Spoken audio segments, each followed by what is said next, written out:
Nehemias 4. Sa dihang nakabalita si Sanballat nga nagtukod kami sa paril, nasuko siya pag-ayo o gibugal-bugalan kami niya, ug atubangan sa iyang kaigsuonan ug sa kasundaluhan sa Samaria miingon siya. Unsa may gibuhat ni ining makaluluoy nga mga Hudiyo? Tukuron ba nila pag-usab ang syudad? Nagtuo ba sila nga pinaagi sa paghalad ug mga mananap, mahuman nila pag-ayo ang paril sa usa lamang kaadlaw? Makatukod ba sila paril gikan sa pinundok nga mga basura ug mga sunog pagayod? Diha tupad kaniya si Tobias nga Amonihanon, si Tobias miingon, tinuod ka na, bisag milo lamang ang mukatkat sa ilang kota, matumpag na kana. Nagampo ako pataling hugi kami, o among Diyos, kay gitamay kami. Isumbalik ngadto kanila ang ilang pagtamay kanamo.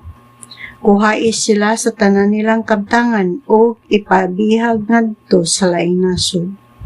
Ayaw pasaylua ang ilang paglapas ug ayaw hikalimti ang ilang sala kay gipakaulawan nila kami nga nagtukod sa mga paril. Busa gitukod namo ang paril ug dali rang nahuman namo ang katunga sa gihabugon niini kay ang mga tawo madasigon man nga nagtrabaho. Apan sa dihang nasayra ni Sanballat, ni Tobias o sa mga taga-Arabia o sa mga Amonihanon o sa mga taga-Asdod nga nagpadayon kami sa pag-ayo sa paril sa Jerusalem o mga nagsugod nagkatakdo ang mga nagubang bahin niini. Nasuko sila pag-ayo. Busa naglaraw sila pagsulong sa Jerusalem aron paghimo kagubot.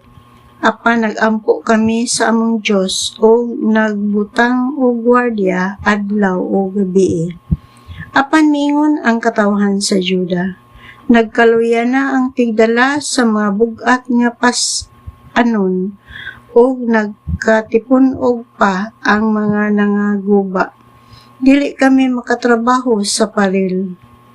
Og ang among mga kaaway miingon, sa dili pa sila masayad o makakita kanato, adtuon ta sila og pamatyon aron mahunong ang trabaho.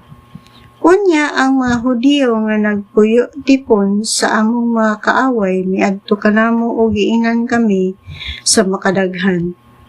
Nga sulungon kami sa among mga kaaway. Busa sa kinaubsan nga dapit luyo sa paril, sa mga dapit nga wala pa maayo, gipahimutan ko ang mga tawo sumala sa ilang tagsa-tagsa kapanimalay, uban sa ilang mga espada, mga bangkaw ug mga pana. Nakita ko nga nahadlok ang mga tawo, busa giingnan ko ang ilang mga pangulo. Ayaw kamo kahadlok kanila, hinumdumi ang Ginoo nga gigamhanan og makalilisang og pakig-away kamo alang sa inyong kaisuunan, mga anak, mga asawa ug sa inyong Pinoy-anan.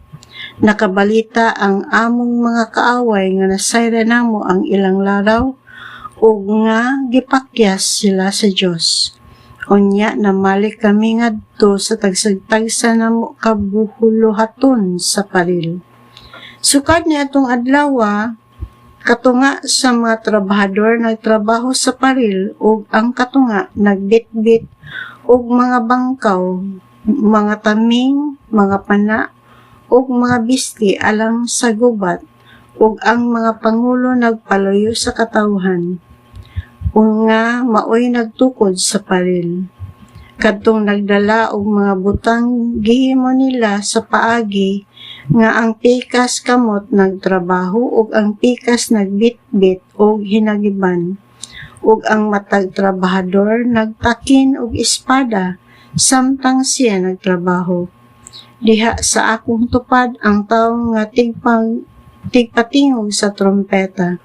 Giingnan ko ang mga kadagkuan ug ang mga opisyal ug ang katawhan. Dako kaayo ang trabaho ug nakatag kini ug ang matag usa kanato lagyo o distansya. Inig kadungog ninyo sa trompeta duol kam kanamo kay ang Dios mo ay makig-away alang kanato. Busa nagtrabaho kami ug ang katunga kanamo nagbitbit og mga bangkaw gikan sa kadlawon hangtod sa pagkagabi. Giingnan ko usab ang mga tawo ni adtong panahona. Kinahanglan nga ang tanang tawo anhi matulog sa Jerusalem matag gabi aron kabantayan sa gabi ang syudad o makatrabaho sa adlaw.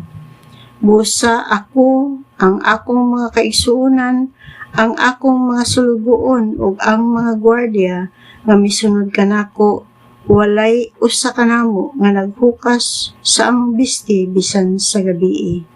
Ang matag usa nagbitbit og hinagiban.